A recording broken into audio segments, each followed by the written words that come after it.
Assalamualaikum warahmatullahi wabarakatuh. Semua manusia itu dikasih waktu yang sama, 24 jam dalam satu hari, 7 hari dalam seminggu, dan 365 hari dalam satu tahun. Tapi kenapa ada sebagian manusia yang bisa membuat karya terbaik dalam hidupnya di rentang waktu itu, dan ada juga manusia yang tidak menjadi apa-apa dalam rentang waktu itu?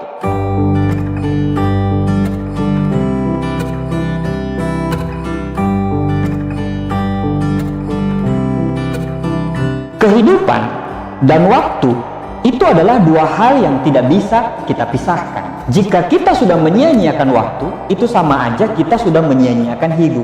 Ya, walaupun waktu itu gratis, tapi kalau kita tidak menggunakan waktu itu secara tepat dan efisien, maka kita akan menyesal seumur hidup. Kali ini saya akan membahas ada 6 hal terbesar yang tanpa kita sadari itu sudah membuang waktu. Yang pertama adalah nonton TV dan bermain media sosial. Tidak ada larangan bagi Anda untuk nonton TV dan bermain media sosial. Tapi banyak orang nonton TV dan bermain media sosial itu seinginnya, bukan seperlunya. Nonton TV untuk melihat kabar-kabar terbaru itu tidak ada masalah. Nonton TV untuk melihat berita itu tidak ada masalah. Tapi kalau nonton TV-mu sudah mengganggu waktu istirahatmu, kalau nonton TV-mu itu sudah menjadi candu, nah itu yang tidak boleh. Itu yang bisa membuang waktumu. Makanya coba kita perhatikan, ada tidak kita lihat iklan Lamborghini itu di TV? Tidak ada.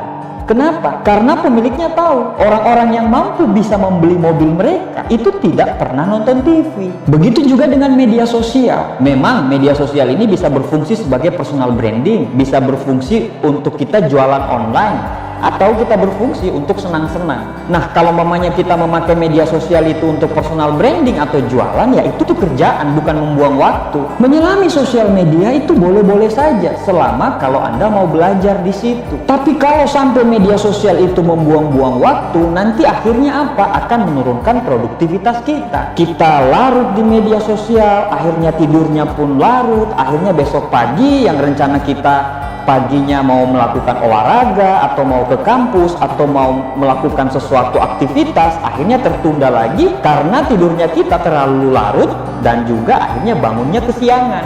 Nah, itu yang sebenarnya membuang waktu. Nanti pasti ada lagi yang komen di kolom komentar, saya kan buka media sosial kan untuk jualan, Pak. Iya, itu beda lagi, Maimunah. Itu nggak usah dibahas, berarti itu media sosialnya berguna. Ada lagi tuh yang komen, saya kan nonton TV, saya kan nonton film karena saya kuliah di perfilman.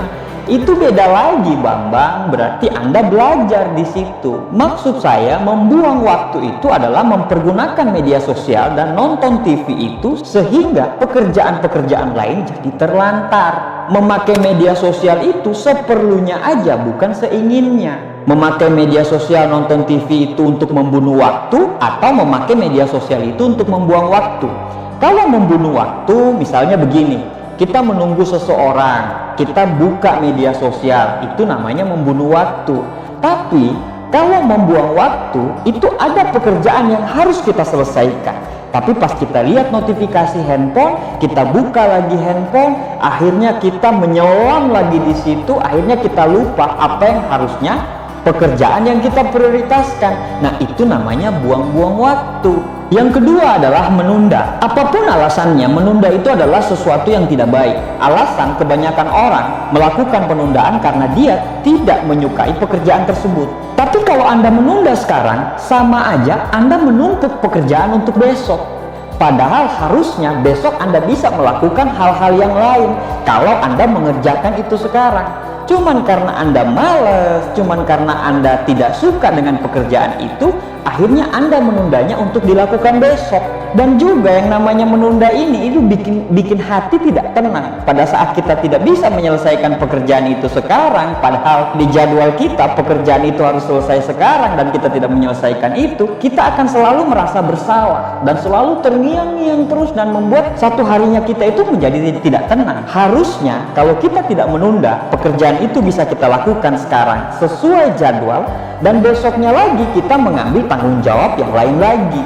Nah, itu akan membuat pekerjaan kita itu menjadi optimal. Kalau mau hidupmu tenang, jangan sekali-kali menunda pekerjaan. Lakukanlah terus, paksakan. Jangan menunggu mood datang, karena dunia tidak peduli dengan kondisi mood kita. Kita harus melakukan sesuai jadwal, dan pekerjaan kita itu harus selesai.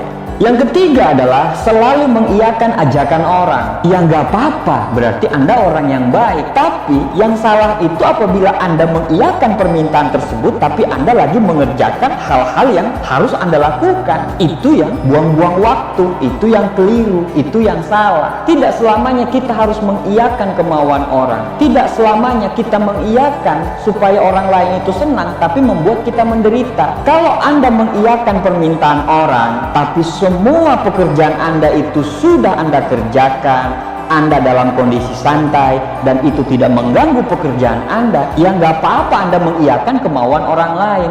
Mengiyakan bila semua prioritas dalam hidupmu itu sudah selesai. Tapi kalau belum, beranilah untuk berkata tidak. Yang keempat, selalu ingin sempurna. Tidak ada yang sempurna. Dunia ini tidak berjalan sesuai dengan mau Anda. Menuntut kesempurnaan itu bisa makan waktu dan sangat melelahkan. Salah satu tujuan kesempurnaan ini, salah satu tujuan perfeksionis ini adalah mengurangi kesalahan dan kegagalan. Dan itu sama sekali tidak salah. Tapi pesan saya cuma satu, jangan takut salah, jangan takut gagal. Dengan kesalahan dan kegagalan, disitulah kita bertumbuh menjadi orang yang lebih baik. Disitulah pekerjaan kita menjadi lebih baik daripada yang kemarin, dan kita terus memperbaikinya dan tidak akan mengulangi kesalahan yang sama. Kesempurnaan itu hanyalah membuang waktu, karena dunia tidak sesempurna apa yang Anda kira. Dunia tidak seperti apa yang ada dalam pikiran Anda. Realistislah dan fleksibellah. Insya Allah Anda akan sangat menikmati apa yang Anda kerjakan. Yang kelima adalah menjadi multitasking. Banyak orang beranggapan multitasking itu hebat. Memang hebat, dia bisa mengerjakan semua hal. Tapi tangan kita ini cuma dua, otak kita ini cuma satu, mata kita ini cuma dua, kaki kita ini cuma dua. Tidak bisa kita mengerjakan semua hal. Otak kita tidak didesain untuk bisa multitasking. Multitasking itu justru hanya akan menurunkan produktivitas kita. Belum selesai pekerjaan ini, kita sudah mengerjakan ini. Belum selesai pekerjaan ini, kita sudah mengerjakan pekerjaan ini. Semua kita kerjakan. Akhirnya apa? Tidak ada yang sempurna. Kalau Anda mau mengerjakan, kerjakanlah satu, selesai satu, baru Anda kerjakan lagi yang lain. Percaya sama saya, itu hasilnya pasti lebih baik daripada semuanya Anda kerjakan. Jadi hati-hati dengan multitasking ini. Menurut orang lain, multitasking ini bisa hebat. Tapi kalau digunakan dengan cara yang salah, multitasking ini bisa menurunkan produktivitas Anda. Yang keenam adalah selalu cemas. Life is too short to worry. Hidup itu terlalu singkat hanya untuk cemas dan cemas terus. Kadang sesuatu yang belum terjadi, kita sudah mencemaskan sesuatu itu. Belum apa-apa sudah cemas. Bagaimana nanti kalau begini? Bagaimana nanti kalau begitu? Akhirnya menurunkan produktivitas. Akhirnya bisa jadi overthinking. Akhirnya belum terjadi, kita sudah berpikir terus, dan itu sangat membuang waktu. Kita cemas, waktu itu akan apa adanya terjadi seperti itu. Begini, bedakan antara kecemasan dan bahaya. Kalau kecemasan, cemas belum terjadi, kita sudah berpikir macam-macam. Tapi kalau bahaya, sesuatu itu sudah terjadi. Tapi kebanyakan kita bisa melewati bahaya itu. Pada saat kita mencemaskan kaki kita bila menapak di batu sungai bisa basah, takut tergelincir di sungai tersebut. Di sisi lain ada orang yang sudah dengan perahunya bisa mengarungi samudra. Pada saat kita cemas, kita takut akan terjatuh karena melihat ketinggian pohon kelapa, di sisi lain orang lain sudah memanen kelapa miliknya. Kita cemas, kita akan selalu jalan di tempat, dan itu yang akan membuang waktu kita. Sekali lagi, kehidupan dan waktu itu tidak bisa kita pisahkan. Jika kita menyia-nyiakan waktu, maka sama aja kita menyia-nyiakan hidup kita. Terima kasih, demikian sharing dari saya. Assalamualaikum warahmatullahi wabarakatuh.